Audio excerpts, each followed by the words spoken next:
General साहब, आप क्या मानते हैं? हमें कोई ना कोई पक्ष तो लेना पड़ेगा। जनरल दयाल साहब, आप रक्षा विशेषज्ञ ही नहीं, आप बहुत बहुत सीनियर जनरल रह चुके हैं। आप जानते हैं हमारे सुरक्षा के लिए कौन खड़ा है और कौन हमारे खिलाफ है। आपका क्या मानना है?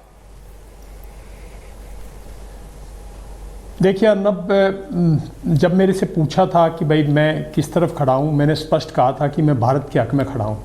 और आज इस पूरे रीजन में भारत का हक इसमें है कि भारत जो है एक मजबूत देश होके और इस पूरे इलाके में पीस का इनिशिएटिव ले।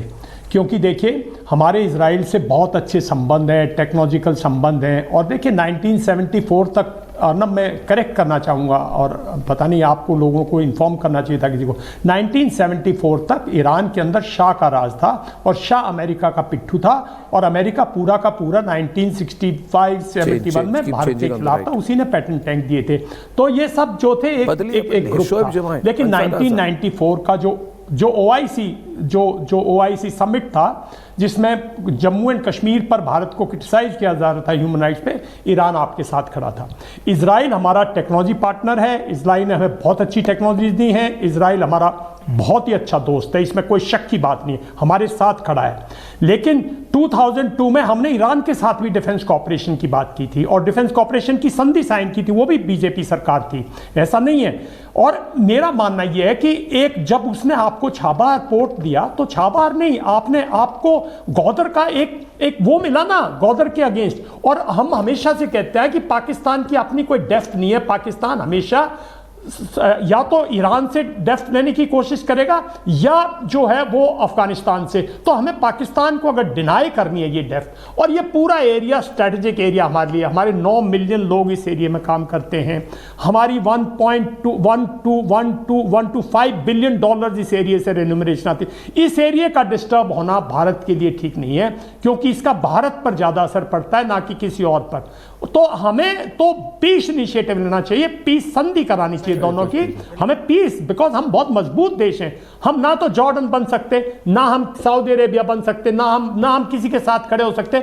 हमारी एक और भी दुविधा है, हम देखिए दोनों चीजों के खिलाफ हैं। हम एक तरफ तो खिलाफ हैं दुनिया के अंदर आतंकवाद के, बिकॉज हमारा देश आतंकवाद से सफर कर रहा है। तभी हम कहते हैं हम इजराइल के साथ हैं, जब वो हमास को सॉर्ट आउट करता है, हमास को मारो, हमास को करो, हिजबुल्लाह को करो, हम कहते हैं हम उसके साथ हैं। इनको कहने देना। नहीं, जनरल साहब मैं मानूंगा आपकी बात। एक मिनट जनरल साहब, एक बार आज मैं एक विनती जनरल साहब, एक मिनट जनरल साहब, एक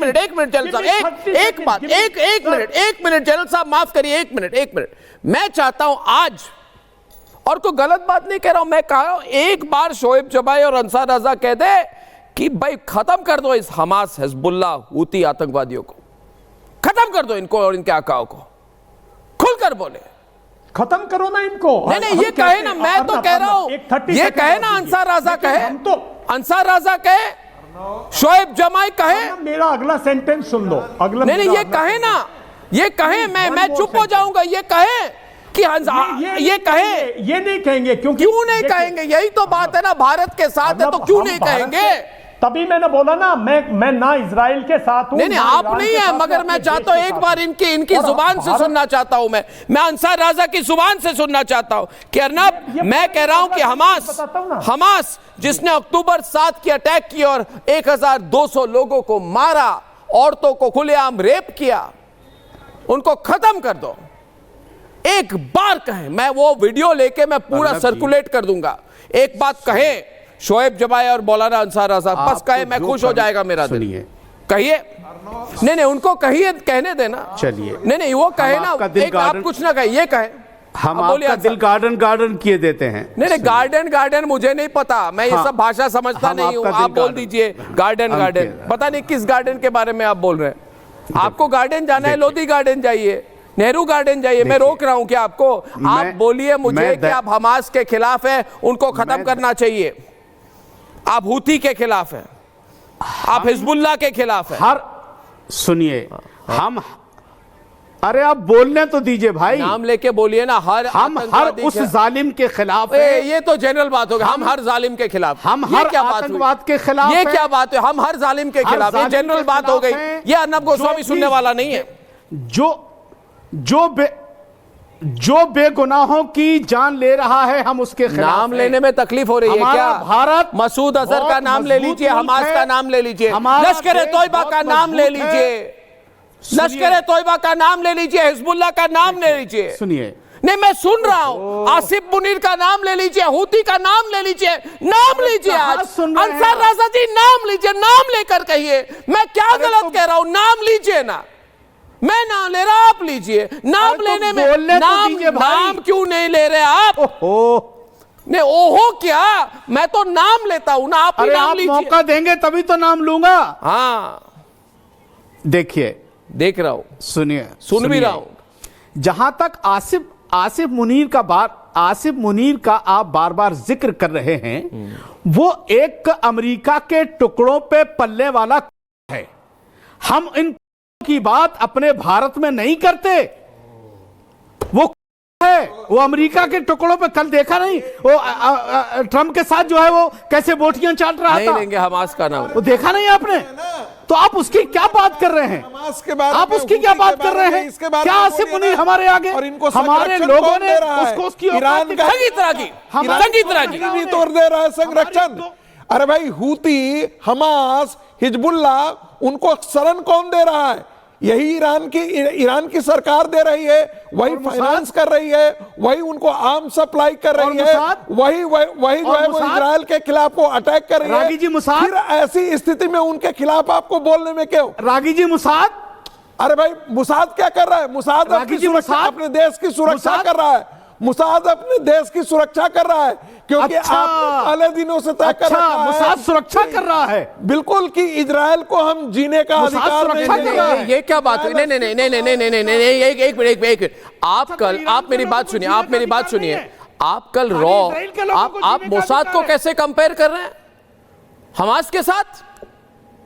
मोसाद इंटेलिजेंस एजेंसी है इजराइल की, उसकी आरती करें हम। अरे रॉ इंटेलिजेंस एजेंसी है भारत की। कल आप रॉ की कंपैरिजन करेंगे लश्कर तोयबा के साथ? आप कैसे ऐसे कंपैरिजन कर रहे हैं? आप क्यों कर रहे हैं ऐसी कंपैरिजन? करेंगे ये मानसिक गलत कर रहे हैं आप। आतंकवादी है ये मानसिक आतंकवादी है, क्योंकि आप बांग्लादेश में जो होता है वहां पर आप सड़कों पर नहीं उतरते हैं, लेकिन आपको गाजा के लिए जो है आप अपनी मस्जिदों से जाकर के अजान करते हैं और मस्जिदों से जाकर के आप ये कहते हैं कि नहीं, हमको ईरान के साथ खड़ा होना चाहिए। इस मानसिकता से थोड़ा सा बाहर निकलिए। ईरान हमारे साथ नहीं है। रागी साहब, जब आप लोगों को किसी चीज का मतलब ना मालूम हो तो बोला मत करो। अजान किसी के लिए नहीं की जाती है। कह रहा हूं कि बात समझ में आई ना? लगाते हैं उससे अजान नहीं क्यों? इसलिए एक मिनट, मैं ये कह रहा हूं, देखिए मूल मुद्दा क्या है। मैं अभी सतीश के सिंह ये कह रहे हैं पूरी इतिहास को भूल जाइए। मैं क्यों भूलूं? पूरे इतिहास में ये कहा है कि ईरान और पाकिस्तान बहुत क्लोज है। हमें समझना पड़ेगा कि 27 मई 2025 को ऑपरेशन सिंदूर के बाद शहबाज शरीफ से कौन मिले? अयतुल्लाह खमेनी मिले। इनको समझाइए, क्योंकि आपको कांग्रेस का समर्थन करना है सतीश के सिंह, जरूरी नहीं है कि हर बात पे आप वोट बैंक की तरफदारी करें। आप बताइए, आज आप बोलिए जमाई साहब को कि क्या कर रहे हैं जमाई साहब? जो ये अयतुल्लाह खमेनी शहबाज शरीफ के साथ खड़ा रहा और फिर कहा कि the only way to ensure the security of the Islamic Ummah is the unity of Muslim nations. उन्होंने कहा आप गलत भी करेंगे मगर आप इस्लामिक देश है तो हम आपके साथ खड़े हैं। आप आतंकवाद करेंगे मगर आप इस्लामिक देश है तो आपके साथ खड़े हैं। आप निहत्तों को मारेंगे मगर आप इस्लामिक देश है तो आपके साथ खड़े होंगे। ये बात 27 मई को अयतुल्लाह खमेनी ने कही। मुझे तो आश्चर्य है सतीश कि आप चुप हो, आपको गुस्सा नहीं आ रहा है आज? आपका खून नहीं खोल रहा है? कह रहा हूं कि आज आप आपको चुप है। पता नहीं है कि दिल्ली में ईरान के विदेश क्या बोलते हैं उनके राजनयिक ने पाकिस्तान को चेतावनी दी है। ये आज की खबर है, ये इतिहास नहीं है। पहली बात। दूसरी बात, हमको अच्छा लगा आपको सुन के कि आप ट्रंप के दुश्मन बन गए। बड़ा अच्छा लगा, क्योंकि एक ट्रंप जो वो है जो एक टेरर वाले को बिरयानी खिलाता है और एक को न्यूक्लियर टेरर बता के, वो भी तो न्यूक्लियर टेरर है। तो मैं ऐसे लोगों के खिलाफ क्यों हूं? आपके दबाव में मैं कोई पक्षपात नहीं करूंगा। मैं भारत का ही पक्ष लूंगा और चुपचाप होकर के अभी जरा ठीक से रहना होगा, दोनों को देखना होगा। ये चुप रहूंगा नहीं, ये प्ले सेफ वाली पॉलिसी है ना, इधर की ना उधर की, ना इधर की ना उधर की, बच के चलो भाई। क्यों भारत बड़ी देश है, हम बच के क्यों चले? ये क्या अप्रोच है आपकी? ये मनमोहन सिंह वाली अप्रोच है, बच के चलो। क्यों बच के चले हम? क्यों चलो? अरे बच के आप भी चल रहे हैं ना। क्यों चल रहा? हम नहीं चल रहे। पहले पहुंचवा दीजिए ना इजराइल। बच के चलना है। हमें तेल की जरूरत है, हमें रशिया की जरूरत है। ये अमेरिका वालों का क्या है? आज भी क्या आप दुश्मन हो गए? वो खिला रहा है अमीर मुनीर को बिरयानी खिला रहा है। आप ट्रंप तुम क्यों ला रहे हो इसमें? ट्रंप के साथ मेरा कोई लेना देना नहीं है, ना आपका है। ट्रंप के साथ ना आपका कोई लेना देना है ना हमारा है। क्या एक्ट ऑफ वॉर करे ट्रंप? मैं सिंपल नहीं, एक मिनट। ईरान पाकिस्तान के साथ खड़ा है, ईरान भारत के खिलाफ था पहलगाम के बाद, और इसलिए मैं ईरान के खिलाफ हूं।